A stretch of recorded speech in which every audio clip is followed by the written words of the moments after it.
আমার চ্যানেলটা লাইক করবেন, শেয়ার করবেন, সাবস্ক্রাইব করবেন, বেল আইকনটা প্রেস করবেন। আসসালামু আলাইকুম। ভারত যদি বাংলাদেশের বিপক্ষে যায়, অর্থাৎ বাংলাদেশকে আক্রমণ করে বসে, ধরে নিলাম ভারত বাংলাদেশকে আক্রমণ করবে না, যদি করে, ইফ, ইংরেজিতে একটি কথা আছে, ইফ, যদি বাংলাদেশকে আক্রমণ করে বসে, তাহলে ভারতের যুদ্ধচিত্রটা, বাংলাদেশ ভারত তথা উপমহাদেশের যুদ্ধচিত্রটা কীরকম হবে একটু আলোচনা করা যাক। ভারত বাংলাদেশকে আক্রমণ করলে এখন ভারতকে তিনটি ফ্রন্টে ভারতকে যুদ্ধ করতে হবে। একটা হচ্ছে ভারতের পূর্ব ফ্রন্ট তথা বাংলাদেশ সাইড, আরেকটা হচ্ছে ভারতের দক্ষিণ ফ্রন্ট তথা পাকিস্তান সাইড, আরেকটা হচ্ছে ভারতের পূর্ব ফ্রন্ট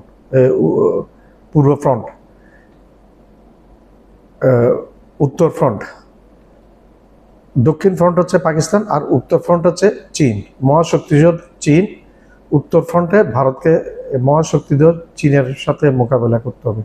কেন মোকাবেলা করতে হবে? কেন বাংলাদেশকে আক্রমণ করলে কেন ওই ফ্রন্টে, চীনের ফ্রন্টে ভারতকে মোকাবেলা করতে হবে? কেন পাকিস্তান ফ্রন্টে ভারতকে মোকাবেলা করতে হবে? একটু পর্যালোচনা করি আসুন। ভারতকে মোকাবেলা করতে হবে এই কারণে, ভারত যদি বাংলাদেশকে আক্রমণ করে, বাংলাদেশও বসে থাকবে না, হাত গুটিয়ে বসে থাকবে না। বাংলাদেশ এখন 2025 সালের বাংলাদেশ 1971 সালের বাংলাদেশ নয়। 2025 সালের বাংলাদেশ 1971 সালের বাংলাদেশ নয়। সুতরাং বাংলাদেশকে যদি ভারত ছোট দেশ মনে করতে পারে, কিন্তু এখানে ভারত আক্রমণ করলে ভারতের বিভক্তি, ভারতের যে বর্তমান যে ম্যাপ আছে, ভারতের মানচিত্র, গ্লোবাল যে মানচিত্র আছে, সেটা অক্ষুণ্ণ থাকবে না, সেটা টুকরো টুকরো হয়ে যাবে। কেন হবে সেটা আমি বলি। চীন কিন্তু ঘাপটি মেরে বসে আছে। চীন 1963 সালে চীন ভারত যুদ্ধে ভারতের লাদাখের বৃহৎ একটা অংশ দখল করেছিল। তখন রাহুল গান্ধী বলেছিল এটা বর্তমান দিল্লির থেকে আয়তনে বড়, বাকি অংশটা চীনে দখল করে নিবে একবারে কোনো কিছু ছাড়া। কারণ চীন প্রচুর ঘাঁটি বানিয়ে রেখেছে ভারতের সীমান্তের কাছে, আন্ডারগ্রাউন্ড বিমান ঘাঁটি এবং সামরিক ঘাঁটি। তো চীন এই সুযোগটা সদ্ব্যবহার পুরোদমে করবে, লাদাখের বাকি অংশটা চীন দখল করে নিবে। এদিকে চিকেন একটা চীন দখল করে বিচ্ছিন্ন করে দিবে সেভেন সিস্টারকে। এখন সেভেন সিস্টারটা বিচ্ছিন্ন হলে কি হবে? সেভেন সিস্টার এই অরুণাচল প্রদেশ, মণিপুর, মিজোরাম, নাগাল্যান্ড, ত্রিপুরা, আসাম, এগুলা কিন্তু ভারতের কেন্দ্রীয় সরকার প্রতি এরা সন্তুষ্ট না। এদের যেটা মনোভাব সেটা হচ্ছে কেন্দ্রীয় সরকার তাদেরকে কোনো রকম সাহায্য করে নেয় তাদের রাজ্যকে, এবং এইখান থেকে রসদ তারা অ্যাবজর্ব করে নিয়ে গেছে, তারা শুষে নিয়ে গেছে, আহরণ করে ভারতের মেইন ভূখণ্ডে নিয়ে গেছে। আর তাদের উন্নতি হয় নাই। তারা বুঝতে পেরেছে ভারতের মূল ভূখণ্ডের সাথে তারা থাকলে তাদের উন্নতি হবে না। তারা অলরেডি বিচ্ছিন্নতাবাদী আন্দোলন হচ্ছে প্রায় অলমোস্ট 7 সিস্টার 7টি রাজ্যে। তা এরপরে প্রথমে চীন যেটা করবে সেটা মণিপুর নিয়ে নিবে। মণিপুর, নাগাল্যান্ড, তারপর এরকম 3টা চাকমা স্টেট আছে, এই চাকমা স্টেট 3টা চীনে নিয়ে নেবে। আর আমেরিকা বাকি 4টা খ্রিস্টান স্টেট আছে, এগুলো হচ্ছে মিজোরাম এবং এগুলা আমেরিকার একটা প্ল্যান আছে যে আমেরিকা মিজোরাম এই 4টা স্টেটটা নিয়ে একটা খ্রিস্টান রাষ্ট্র করার কথা, বার্মা থেকে কিছু অংশ নিয়ে একটা খ্রিস্টান রাষ্ট্র করার কথা আমেরিকা।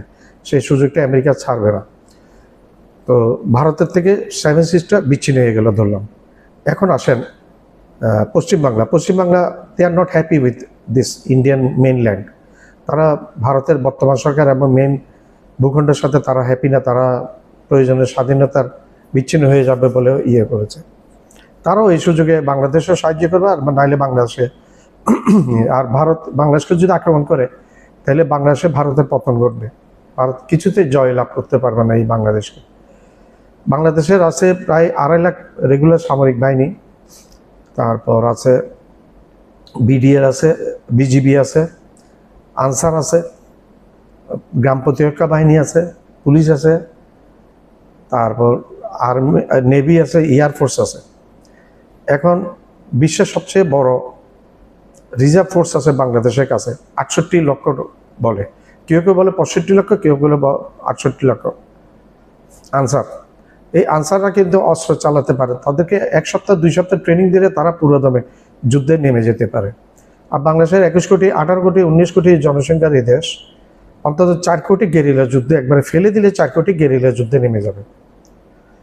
তারা এই দেশের মাতৃকা তখন এক হয়ে যাবে। গেরিলা যেটা 1971 সালে ঘটেছিল সেটা পুনরাবির্ভাব ঘটবে। পাকিস্তান মনে করেছিল 1 সপ্তাহের মধ্যে দখল করে নেবে, সে 93,000 শক্তিশালী পাকিস্তানের সৈন্যকে পরাজয় বরণ করতে হয়েছে। আর এখন ভারত বাংলাদেশকে আক্রমণ করলে পাকিস্তানও বসে থাকবে না, চীনও বসে থাকবে না, তুরস্কও বসে থাকবে না। তুরস্কও সাহায্য করবে। এই পেহেলগাম মিশন নিয়ে ভারত পাকিস্তান যুদ্ধের মধ্যে তুরস্ক যেভাবে, চীন এবং তুরস্ক যেভাবে পাকিস্তানকে সাহায্য করেছে, সেভাবে পাকিস্তানও বাংলাদেশকে সাহায্য করবে, আর তুরস্কও বাংলাদেশকে সাহায্য করবে, চীনও বাংলাদেশকে সাহায্য করবে। ভারত কয়টার সাথে যুদ্ধ করবে? ভারতের আশেপাশে যে 7টি স্বাধীন রাষ্ট্র রয়েছে এগুলোর সাথে ভারতের সম্পর্ক ভালো না। বাংলাদেশ, পাকিস্তান, চায়না, নেপাল, ভুটান, সিকিম, মালদ্বীপ, তারপর হচ্ছে বার্মা, এদের সাথে ভারতের সম্পর্ক মোটেই ভালো না। ভারতের শত্রুতার সম্পর্ক, সবগুলোর সাথে চীনের সম্পর্ক ভালো। তো একজোট হয়ে যাবে চীন। চীনকে কেন্দ্র করে এই 7টা রাষ্ট্র, বাংলাদেশ এবং পাকিস্তান, তুরস্ক, এগুলি সব একজোট হয়ে যাবে। ভারতের তখন পতন অনিবার্য হয়ে যাবে। এছাড়াও ভারতের, বাংলাদেশের ভৌগোলিকগত কাঠামোগত অবস্থান এমন এক দেশ যেটা আল্লাহর একটা দান বলা যায়, প্রতিরক্ষা, নিজস্ব প্রতিরক্ষা, প্রাকৃতিকভাবে প্রতিরক্ষা।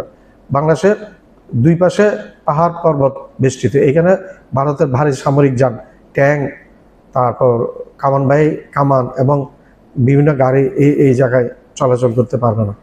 ভারতকে তখন আশ্রয় নিতে হবে পশ্চিমবাংলার বর্ডার দিয়ে। পশ্চিমবাংলার বর্ডার অনেকটা সমতল, বাংলাদেশের ওইদিকের অংশ সমতল, ওইদিকে হাড্ডাহাড্ডির যুদ্ধ হবে। ওই যুদ্ধে ভারত টিকে থাকতে পারবে না, কারণ ভারতের ফুল ফোর্স ভারত বাংলাদেশ সীমান্তে আনতে পারবে না, কখনোই পারবে না। আনলেই ভারতকে দখল করে নেবে চীন এবং পাকিস্তান মিলে। এর মধ্যে কাশ্মীর, পাকিস্তান দখল করবে কাশ্মীরকে, জম্মু কাশ্মীরকে, এবং শিখরা খালিস্তানকে স্বাধীনতা ঘোষণা করবে। এটার মধ্যে বাংলাদেশের সাহায্য সমর্থন থাকবে, পাকিস্তানের থাকবে, চীনেরও থাকবে, তুরস্কেরও থাকবে। আর ভারতের সাউথ স্টেট তারা অলরেডি বলে দিয়েছে তাদেরকে যদি ন্যায্যভাবে না করে তাহলে তারা স্বায়ত্ত শাসন আমলে স্বাধীনতার দিকে এগোবে। তারা খুবই রিচ স্টেট, অর্থনৈতিকভাবে খুবই ধনী, তারা পাত্তা দেয় না ভারতের কেন্দ্রীয় সরকারকে। এদিকে আসেন হায়দ্রাবাদকে দখল করে নিয়েছিল ভারত। 4 দিনের যুদ্ধে 2000 মতো মুসলমান হত্যা করেছিল। হায়দ্রাবাদের নিজস্ব মুদ্রা ছিল, নিজস্ব অর্থ ছিল, নিজস্ব রাষ্ট্রদূত ছিল, বিদেশে নিজস্ব বিমান বাহিনী, সেনাবাহিনী, নৌবাহিনী ছিল, নিজস্ব টাকশাল ছিল। এই হায়দ্রাবাদকে 3-4 দিনের যুদ্ধে ভারত 2000 মতো মুসলমান হত্যা করে দখল করে এই হায়দ্রাবাদকে কি করেছে, ভারতে বিভিন্ন রাজ্যের সাথে ভেঙে মিলিয়ে দিয়েছে। তখন এরও মাথাচাড়া দিয়ে উঠবে, এরা এক হয়ে যেতে চাইবে। এদিকে 7 সিস্টারের কথা বললাম, 7 সিস্টার চীন যদি লাদাখ দখল করে, শিলিগুড়ি করিডোর দখল করে 18 হইতে 22 কিলোমিটার, তাহলে 7 সিস্টার আলাদা হয়ে যাবে, এতে কোনো সন্দেহ নাই। তো এইখানে ভারতের পতন, ভারত টুকরো টুকরো হয়ে যাবে, ভারত থাকবে না। ভারতের একজন প্রাক্তন জেনারেল এই ব্যাপারে ভারতকে সতর্ক করেছে, বাংলাদেশকে আক্রমণ করলে ভারত জিতবে না, ভারত অখণ্ড ভারত থাকবে না, ভারত টুকরো টুকরো হয়ে যাবে। এটা এমনিও ভবিষ্যৎবাণী করেছিল 3-4 বছর আগে মার্কিন প্রেসিডেন্ট বারাক ওবামা, যে ভারতে যেভাবে মুসলমানদেরকে, সংখ্যালঘু মুসলমানকে নির্যাতন করছে, এভাবে চলতে থাকলে ভারত অখণ্ড ভারত থাকবে না, ভারত টুকরো টুকরো হয়ে যাবে।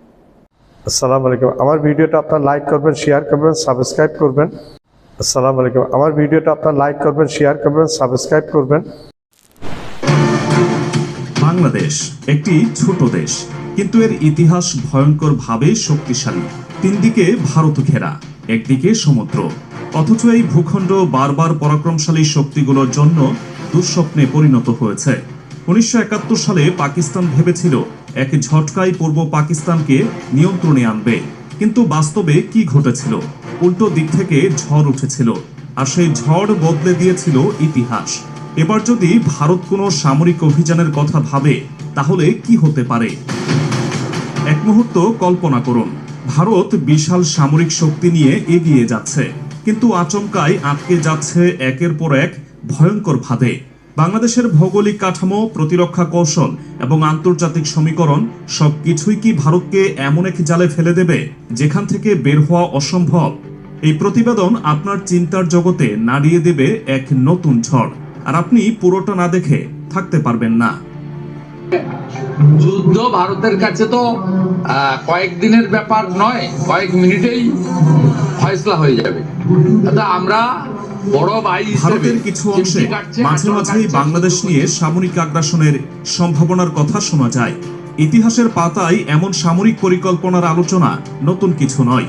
1971 সালের 28 এপ্রিল ভারতের তৎকালীন প্রধানমন্ত্রী ইন্দিরা গান্ধী সেনাপ্রধান জেনারেল শ্যাম মানেকশকে নির্দেশ দিয়েছিলেন পূর্ব পাকিস্তানে সরাসরি সামরিক অভিযান চালানোর জন্য। কিন্তু জেনারেল মানেকশো তখনই একটি বড় সতর্কতা দেন, বাংলাদেশের ভূপ্রকৃতি বর্ষাকালে সেনা অভিযান চালানোর জন্য ভয়ঙ্কর কঠিন হয়ে ওঠে। তার সেই আশঙ্কা অমূলক ছিল না। বাংলাদেশের ভৌগোলিক কাঠামো কেমন? ভারতীয় সেনাবাহিনীর অবসরপ্রাপ্ত মেজর জেনারেল ডিকে পালিত তার বই লাইটনিং করে লিখেছেন, বাংলাদেশের প্রতিরক্ষামূলক অবস্থান এতটাই শক্তিশালী যে একে বলা যায় ডিফেন্ডার্স প্যারাডাইস, অর্থাৎ এটি এমন এক ভূখণ্ড যেখানে প্রতিরক্ষার জন্য একের পর এক প্রাকৃতিক ও কৌশলগত সুবিধা রয়েছে, যা যে কোনো আগ্রাসী শক্তির জন্য চরম দুঃস্বপ্ন হয়ে উঠতে পারে। তিনি তার বইতে বিস্তারিতভাবে ব্যাখ্যা করেছেন কিভাবে বাংলাদেশের প্রতিটি শহর ও গ্রামই একটি স্বয়ংসম্পূর্ণ প্রতিরক্ষা দুর্গের মতো।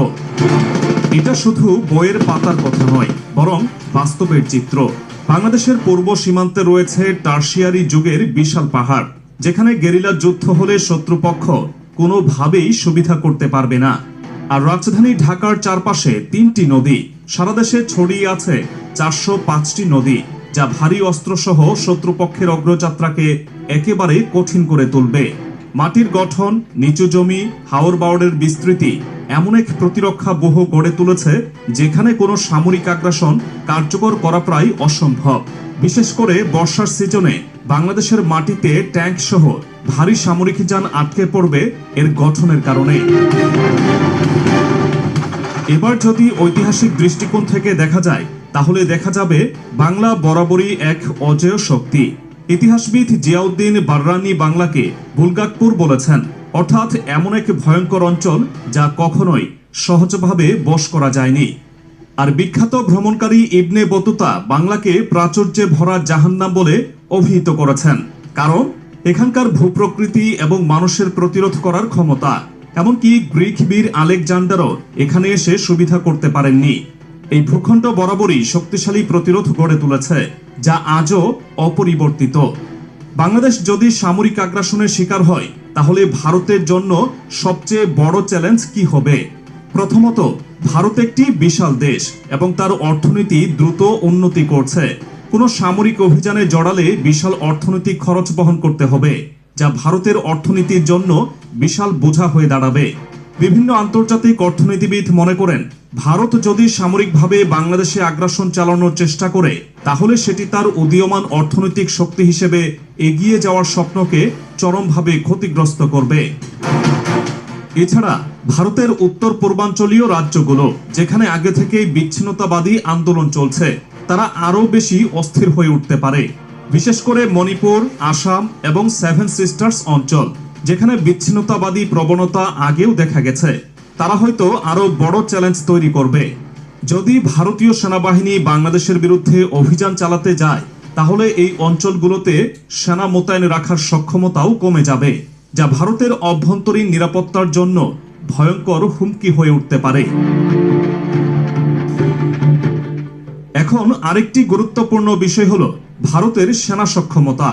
ভারতীয় সেনাবাহিনীর হাতে 37টি পদাতিক ডিভিশন রয়েছে, যার মধ্যে 6টি রাজধানী নিরাপত্তার জন্য, 6টি পাকিস্তান সীমান্তে এবং 9টি চীন সীমান্তে মোতায়েন। অর্থাৎ যদি বাংলাদেশে আগ্রাসন চালানোর কথা চিন্তা করে, তাহলে ভারতের হাতে সর্বোচ্চ 16টি ডিভিশন সেনা মোতায়েনের সুযোগ থাকে। কিন্তু বাংলাদেশ সেনাবাহিনী ও বিজিবি মিলিয়ে প্রায় 16টি পদাতিক ডিভিশনের সমান শক্তি ধারণ করে। এছাড়া বাংলাদেশের ৬১ লক্ষ প্রশিক্ষিত আনসার সদস্য রয়েছে, যারা প্রয়োজনে প্রতিরক্ষার জন্য সংগঠিত হতে পারে। তাই কোনো আগ্রাসন হলে ভারতের জন্য সহজে জয় পাওয়া একেবারেই অসম্ভব। এত কিছুর পরেও যদি ভারত বাংলাদেশে সামরিক অভিযান চালানোর পরিকল্পনা করে, তাহলে তাদের জন্য অপেক্ষা করছে আরও বড় চ্যালেঞ্জ। ভারত একদিকে পাকিস্তান, অন্যদিকে চীন, এই দুটি শক্তিশালী প্রতিবেশীর সাথে সীমান্ত ভাগ করে নেয়। যদি ভারত বাংলাদেশে কোনো সামরিক অভিযান শুরু করে, তাহলে আন্তর্জাতিক মহল নিশ্চয়ই চুপ করে বসে থাকবে না। বিশেষ করে চীন ও পাকিস্তান, যারা আগে থেকেই ভারতের বিরুদ্ধে কৌশলগত অবস্থানে রয়েছে, তারা এই সুযোগ কাজে লাগাতে পারে। ফলে ভারতকে একই সাথে ৩টি ফ্রন্টে যুদ্ধের সম্ভাবনার মুখোমুখি হতে হবে। এখানেই শেষ নয়।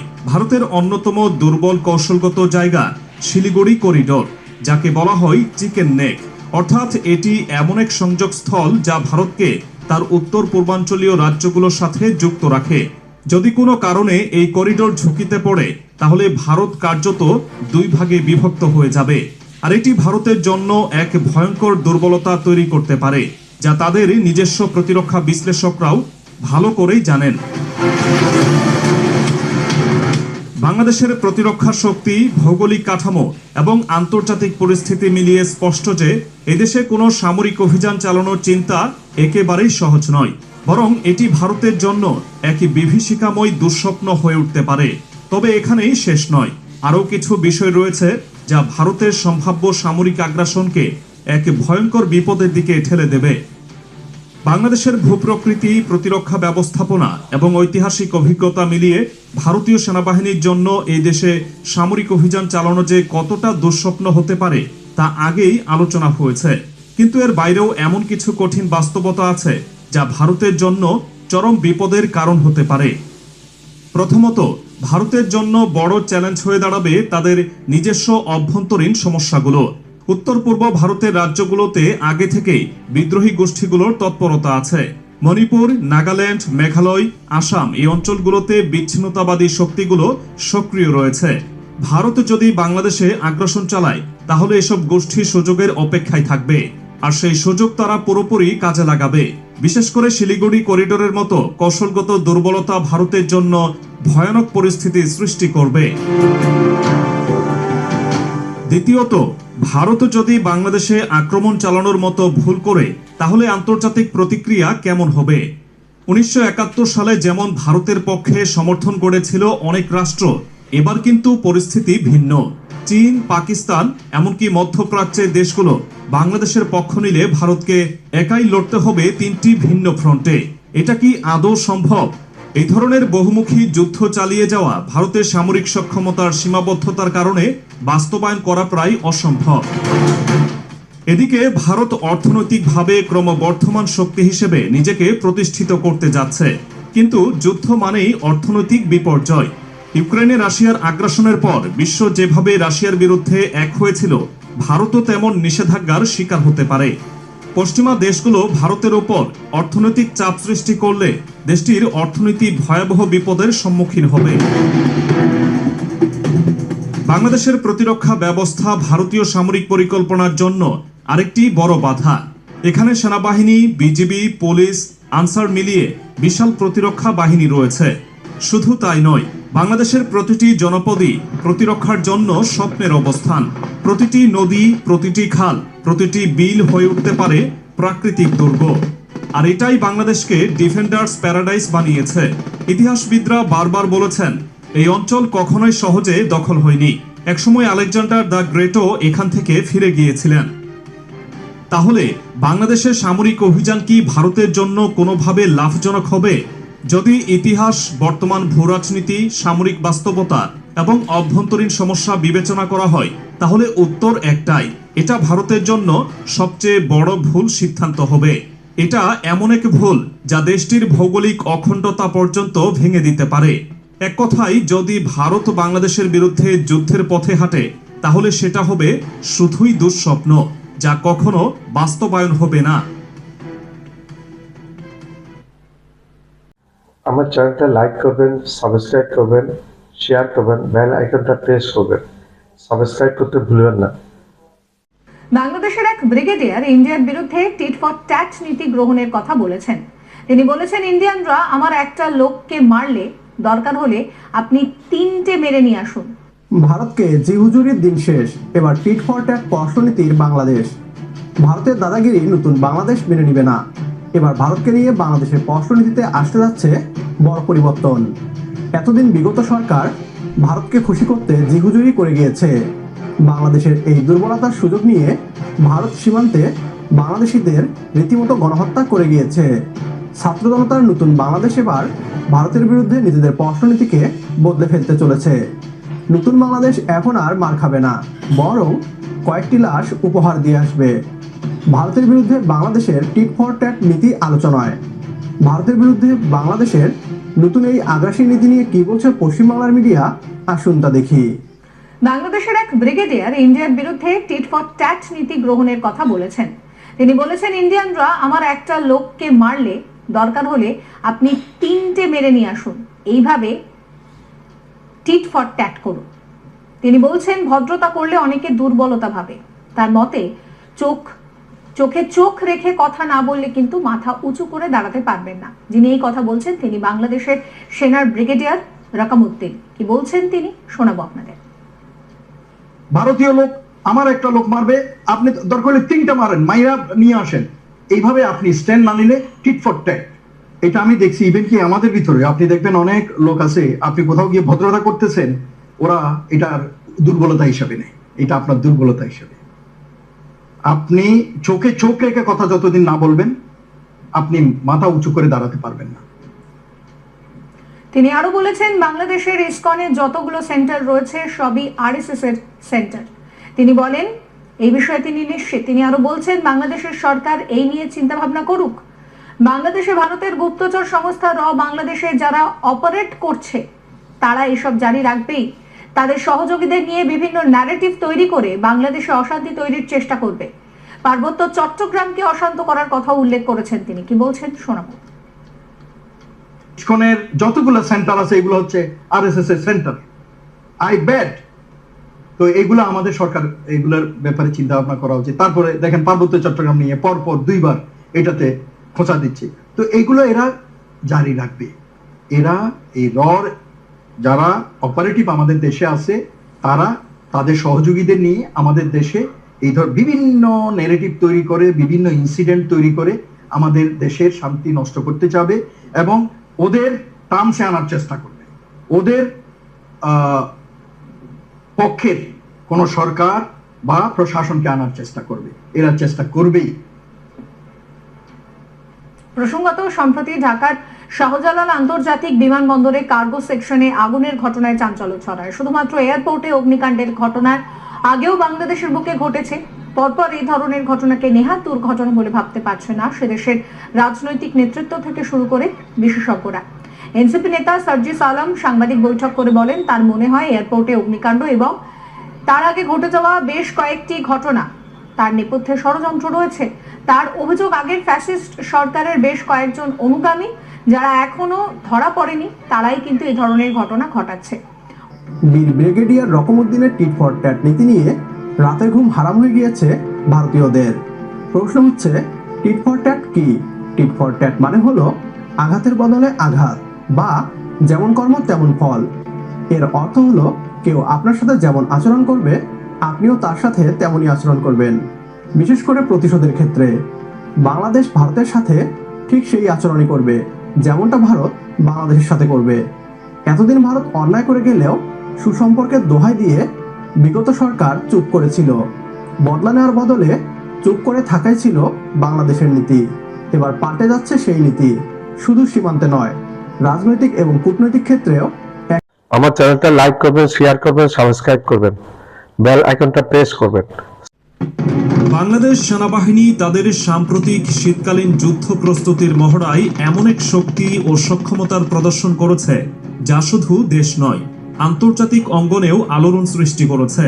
অত্যাধুনিক সরঞ্জাম এবং দক্ষ কৌশল দিয়ে সাজানো এই মহড়ার প্রতিটি মুহূর্ত যেন শত্রুকে একটি সুস্পষ্ট বার্তা দিচ্ছিল বাংলাদেশ তাদের সার্বভৌমত্ব রক্ষায় সর্বদা প্রস্তুত। কিন্তু এই মহড়া দেখে প্রতিবেশী দেশ ভারতের প্রতিক্রিয়া অত্যন্ত তাৎক্ষণিক। সীমান্তে বাড়তি নজরদারি, নতুন ভাসমান চৌকি স্থাপন এবং বিএসএফ এর বাড়তি সতর্কতা দেখে প্রশ্ন উঠেছে, তারা কি শুধু নিরাপত্তা জোরদার করছে, নাকি বাংলাদেশের ক্রমবর্ধমান সামরিক শক্তি তাদের মনে অজানা শঙ্কা তৈরি করেছে? আন্তর্জাতিক সংবাদ মাধ্যম এবং সামরিক বিশেষজ্ঞদের মতে এই ধরনের মহড়া শুধু সামরিক প্রস্তুতি নয়, এটি একটি কৌশলগত বার্তা। তবে প্রশ্ন হচ্ছে, এই বার্তা কি ভারতের জন্য কূটনৈতিক চাপ বাড়াবে, নাকি এটি দুই দেশের সম্পর্কে নতুন এক জটিল অধ্যায়ের সূচনা করবে? আজকের প্রতিবেদনে আমরা এই উত্তেজনার পেছনের আসল কারণগুলো খুঁজে দেখব। কিভাবে বাংলাদেশ সেনাবাহিনীর শক্তি এবং ভারতের সীমান্ত প্রস্তুতি দুই দেশের সম্পর্ককে প্রভাবিত করছে, আর এর মধ্যে কোথায় দাঁড়িয়ে আছে আঞ্চলিক শান্তি ও নিরাপত্তার ভবিষ্যৎ। শীতের শিশির ভেজা সকালে রাজবাড়ির সাদারচর যেন যুদ্ধের ময়দানে রূপ নিয়েছিল। বাংলাদেশ সেনাবাহিনীর শীতকালীন মহড়ার এই দৃশ্য ছিল অভূতপূর্ব।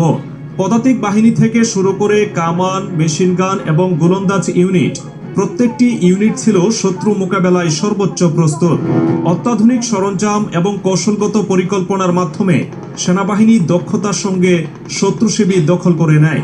এই মহড়া আরও গুরুত্ব পায় যখন উপস্থিত হন অন্তর্বর্তী সরকারের প্রধান উপদেষ্টা ডক্টর মোহাম্মদ ইউনূস এবং তিন বাহিনীর প্রধান। পুরো মহড়া দেখে তাদের চোখে যেন গর্বের ঝিলিক দেখা যাচ্ছিল।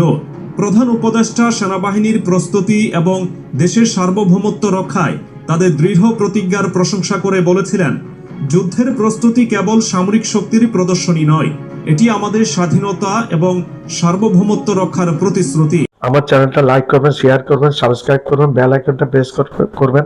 সাবস্ক্রাইব করতে ভুলবেন না। আবার বলছি, আমার চ্যানেলটা লাইক করবেন, শেয়ার করবেন, সাবস্ক্রাইব করবেন, বেল আইকনটা প্রেস করবেন।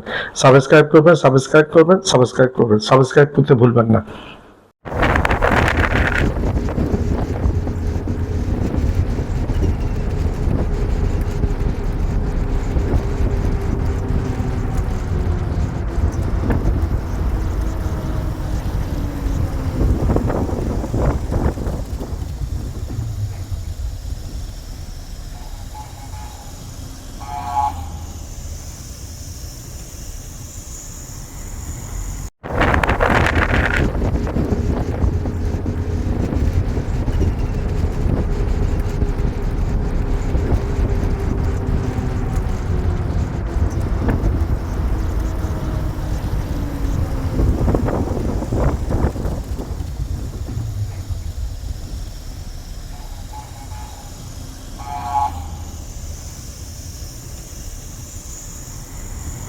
আমার চ্যানেলটা লাইক করবেন, শেয়ার করবেন, সাবস্ক্রাইব করবেন, বেল আইকনটা প্রেস করবেন। সাবস্ক্রাইব করতে ভুলবেন না। আবার বলছি, আমার চ্যানেলটা লাইক করবেন, শেয়ার করবেন, সাবস্ক্রাইব করবেন, বেল আইকনটা প্রেস করবেন।